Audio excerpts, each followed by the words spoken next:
இன்றைக்கி நம்மளோட வீடியோவில் சிம்பிள் அண்ட் டேஸ்டியான ஒரு டெசர்ட் தான் பார்க்க போகிறோம். ஷாஹி துக்குடா. இதோட நேம் வேணால் டிஃப்ரெண்ட்டாக இருக்கலாம், பட் செய்கிறதுக்கு ரொம்பவே சிம்பிளாக இருக்கும். அதுக்கு ஒரு பேனில் ஃப்ரை பண்ணுற அளவுக்கு ஆயில் ஊற்றிக்கோங்க. ப்ரெட்டை 4 கார்னர்ஸையும் கட் பண்ணி எடுத்துக்கோங்க. ப்ரெட்டை சைடு பொசிஷனாக வச்சு இது மாதிரி சைடாக கட் பண்ணி எடுத்துக்கோங்க.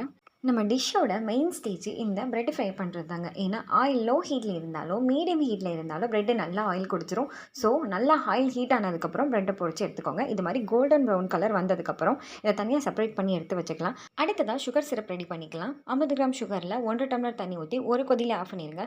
குலோப் ஜாம் மாதிரி திக்காலாம் செய்யக்கூடாது, ஏன்னா இதில் நம்ம சோக் பண்ண போகிறோம் ப்ரெட்டை, அதை அப்சர்வ் பண்ணிக்கிற அளவுக்கு இருக்கணும். ஒரு ஏலக்காவை நச்சு ஃப்ளேவர் கண்டி போட்டுக்கலாம். ஒரு கொதி வந்தோடனே ஆஃப் பண்ணிடுங்க.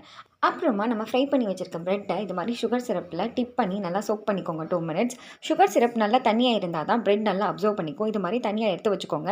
அப்புறமா ஒரு கடாயில் 1/2 லிட்டர் அளவு பால் சேர்த்து நல்லா கொதிக்க விட்டுக்கோங்க. நம்ம பால் நல்லா திக்காகி ஒரு ரபடி செய்ய போகிறோம்.